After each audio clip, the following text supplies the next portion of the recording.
End of the spectrum, which is the small scale farmers. What you have is that the land is available, but access to the land is not possible. And I'll use an example of my own farming. Whenever I get land to plant my oil palms, I will make a road to the land. I will put a road around the land to act as a fire break. And immediately I do that, small farms spring up all around my own farm, because all of a sudden there's a road going into the land, and then the local farmers have access to the land. So I think one of the things we need to concentrate on is, we thank His Excellency the Governor, where we the town dwellers, we have a lot of good roads to drive on now. But maybe if we look at putting dirt roads to open up the farmlands a bit more, so that farmers can have access to those lands, I think it is very, very important. Another thing is in the area of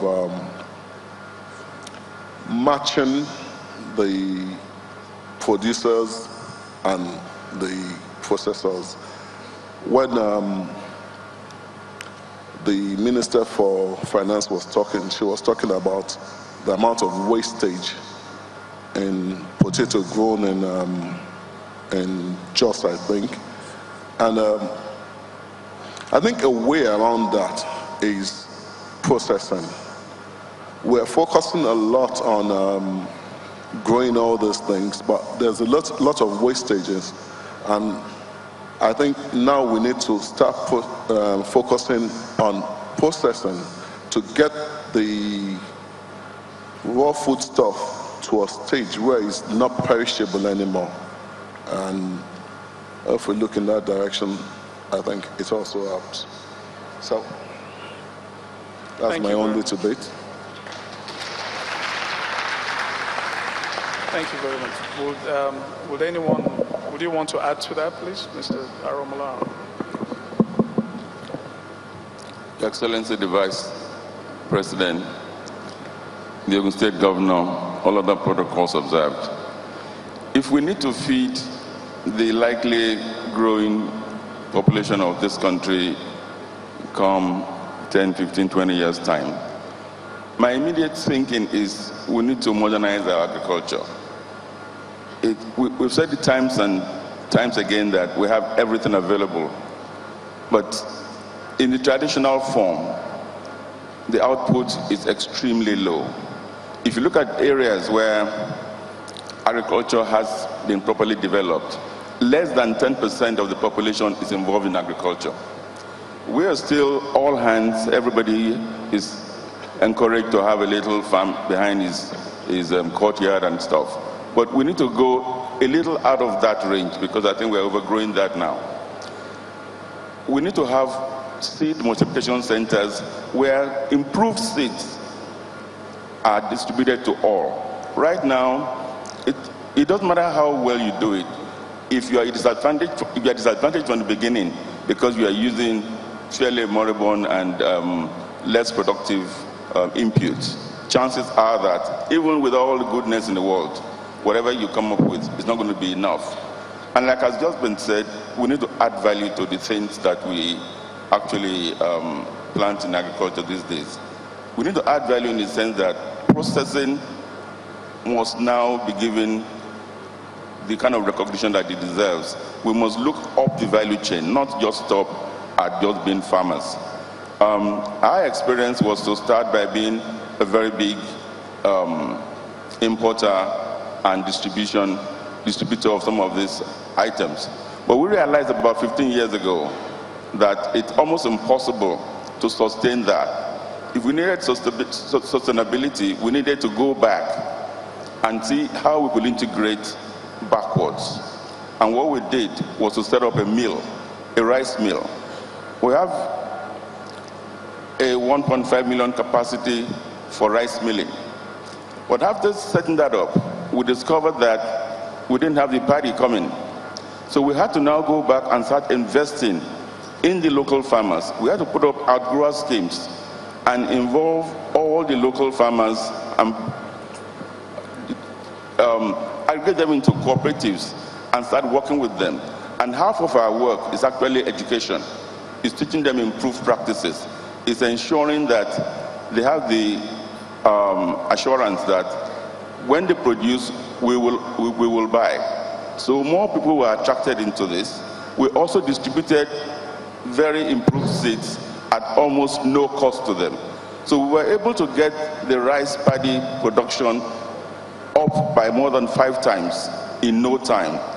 Having said that, we're still only at about 30% capacity of that plant. So we have a huge plant sitting there, and we need to develop people to go into paddy production to get the potential of this plant. So what we need to do, apparently, is develop very advanced extension services. We need education in agriculture. It's not enough to ask everyone to start producing. We need to educate them to do the right things. Otherwise, we'll find that over time, production will be there, but it will not be as high as it should be. And I need to implore the state government, especially the Southwest government. The reason the Savannah region is much better than we are, and it's called the food basket of the nation, is because they don't have to fell trees to access their land. Very few governments can you go into and they'll assist the farmer to clear his ground. If you do not do that, you're not going to get people to freely walk into agriculture, even with very good money to support them. We need to establish very easily accessible equipment rental centers where farmers can just easily go into and get their farmlands cleared, because it's a very heavy capital cost.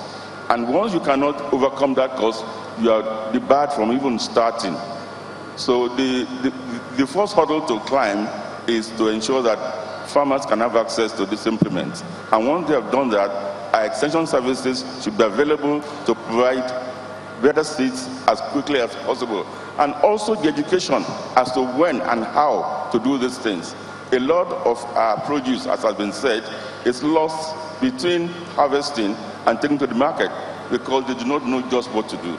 Very well said. I think I'll stop there. Thank you. Thank you very much. Very well said.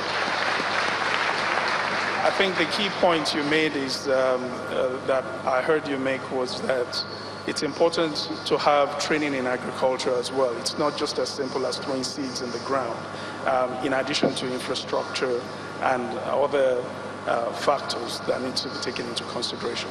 Mauricio, please, the MD of Nestle, please, can you give us your insights based on your global experience? Yes, thank you. Thank you very much.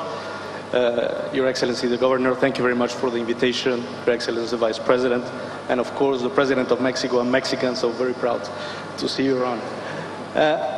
It is important that we don't see the case in isolation. And I think the biggest mistake when we talk about agriculture is that we believe that there are farmers and that there are big companies, and it's a matter of just sitting them down together, and then the solution is found.